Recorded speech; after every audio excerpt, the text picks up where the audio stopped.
But Matt, I've talked to about 9/11. Amy, I've talked to about 9/11. Yeah. I mean, and you know, and there's a reasonableness there that is open if we're not so sharp with our attacks on them. That's absolutely right. There, you know, I remember. I don't think there's a reasonableness there. think- I mean, I've heard so many.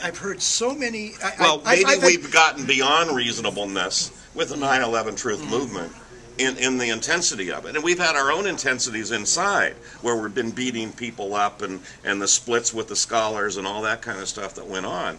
So, you know, it's which I have tried to stay out of that. That certainly has been. Well, I've stayed out of that it certainly has quite a been bit my too, experience. Every time I talked in the Q&A, somebody got up and wanted to know why I wasn't talking about 9/11. I said because I have this other lecture to give about international imperialism in Central America and that sort of thing. And I feel very strongly about that issue. I feel very strongly about the deaths, the murder, the terrible things that have happened. But I would never think of going to a 9/11 meeting and saying, why are you talking about 9/11? Why aren't you talking about U.S. imperialism in Central America and what that imperialism is all about? Why are you doing this instead of doing what I want you to be doing? And there was that view. That view was there for so long, that this is the most urgent question.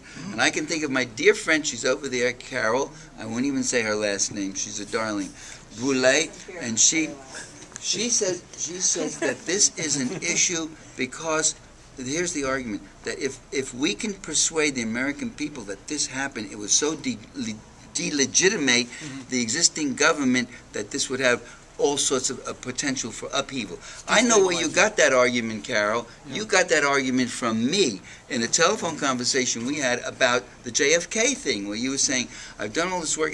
What does this lead to? Is this really so important? I said, yes, it is important, because if the American people really found out that this was what could happen to an American president, the implications would be shattering and all that.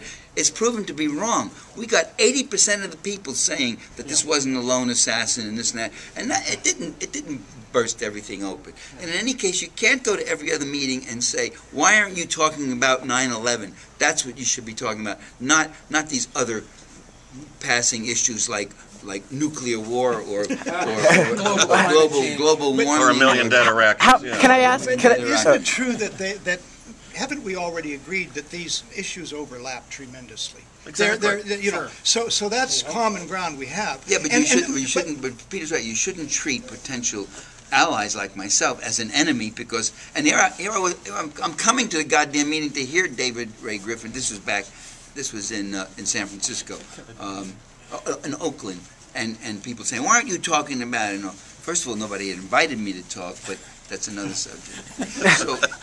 So we could all, and I could understand that you could be fired up about the subject. Well, no, you know, see, there's an emotional element to this, okay, which should be recognized, and that is that unlike many other issues, probably most other issues, I'm just on really thin ice here, okay, but unlike many other issues, put it that way, the evidence regarding 9/11 is so mountainous now that virtually anybody who is on board with all these other things about the American empire and so on it's almost unimaginable that such a person wouldn't have seen some of this evidence now and at least come to a conclusion where they can say, yeah, I think you're right, this looks really fishy. And if someone who's on the left, here's where the emotional element comes in, would come in with you, Michael, or anybody, any of my friends on the left. I can't help being very frustrated. So then it shows in your tone of voice and everything. My God, how can you not see this? And it's not that it's the only issue in the world. It's just how can you not see this? See, it's a very particular question. And maybe there's also an aspect of just the intellectual integrity around, like, not saying that, okay, 9/11 is the most important issue, that's sort of, you know, a hierarchy of issues, but rather just an idea of historical accurateness or fact-checking. If someone said, you know, those Iraqis are firing Predator drones on the United States of America, you know, someone would say, no, the war is the other way. You know, it's the U.S. military that's attacking attacking the Iraqis and attacking Afghanis. The truth function? Yeah, about the truth function? The truth function, yeah, and where the difference between sort of, creating enemies and fact-checking around historical matters that are clearly of importance in a way, and how to distinguish that. Because I know if I were to be speaking and I made a mistake about a factual matter, and I said Al-Qaeda stood down NORAD and the laws of physics, I hope someone would, respond and check me. Sure. Can I say something? Barry, just to riff off of what you were saying, I think what's needed with this mountain of evidence that you refer to is translation and interpretation. And standing right over here is David Chandler, who's a physicist who analyzed the collapses of the buildings. And part of the problem is getting people to understand things like basic physics, so that people can have an appreciation for what this evidence is saying. So some space has to be made for that. Well, we can look for common ground and find a lot of it. One would be evidence, just what this gentleman has said, and what David Chandler, he is a real hero. Here's a high school teacher.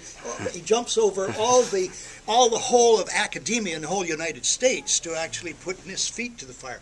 But anyway, couldn't we agree, for instance, that evidence and all the books you've written and all that Project Centered has done, that evidence is king, if you will. And sure, it's still difficult to arrive at facts and so on. We know that, but that we do have in common that we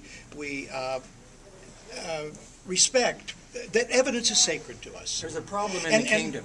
And so if we agree on that, then we can have a reasoned discussion about that's an academic approach. To say that it's king is an academic approach, and the problem in the public is that the information, the data isn't necessarily king. Personality and feeling and emotion tend to be king. You never know what a social movement will evolve from. That's true. It can be, and we know more principally, it'll be a decline in wages, hyperinflation in the United States than it will a 9/11 issue. Yeah.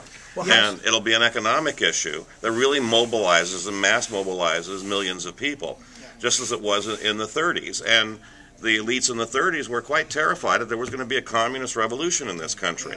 And if you look at the transcripts, which I did historically for the the Wagner Act in 34, they didn't mention commies at all. But by 35, after the general strikes in San Francisco and the rest of the country, they were mentioning communists, and we have to do something. So they passed the National Labor Relations Act, and they passed the Social Security Act, the two biggest pieces of social legislation, other than the Civil Rights Act, of this last century. They legalized unions, and they gave Social Security to the aged, and they did all this stuff. They've been trying to dismantle that ever since, and they're being very successful at that and breaking up the unions. And now they're coming after the public union workers. So that everybody in the state of California had a 10% pay cut, whether your union contract said that was okay or not. And so that I will see more mobilization around those kinds of issues and war issues than we will on a 9/11 issue, but it's certainly a piece of it.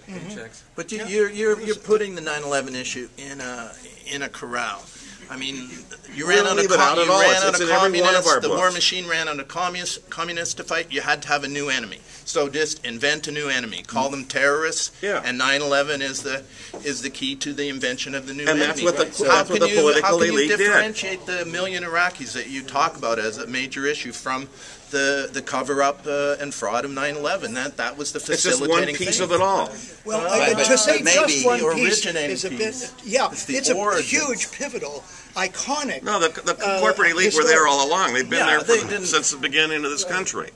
Landed elite, then corporate elite, then industrialized elite, and World War. Now we're the empire. And you need an enemy, so just invent one. And of course they do. They keep an enemy to keep us in line, keep us afraid. But it's never been this dishonest. There's a fascinating linkage here that's at the moment, because we've got all these issues that we can see how they all touch each other and how intimate they are. This is one of the things you mentioned, Amy Goodman. I haven't discussed personally with her the 9/11 issue, but having seen her on her book tours a few times and stuff, I have this feeling about her position not as an academician, but as an investigative journalist, broadcaster, kind of, which is her position. She doesn't want to become a truther 9/11 advocate and be seen as that. And the problem is that she's conscious of the viewing audience. Talk about because conscience. They're subject to psyop. You know what her tour makes us look like we're asleep, And so she's out there connecting with all of this audience personally, And so she's very, I don't think it's that she doesn't care about these issues. It's just that if she puts herself honestly as much into any one of them, her center as a journalist is like skewed by the viewing people that she... Political expedience, opportunism. I mean, talk to Charlie Rose about that, too. I mean, you know, it's a similar issue. And, I mean, Rose and Amy are very different as far as the people they'll have on, but they each cover a very valuable ground. And Rose has a bigger audience.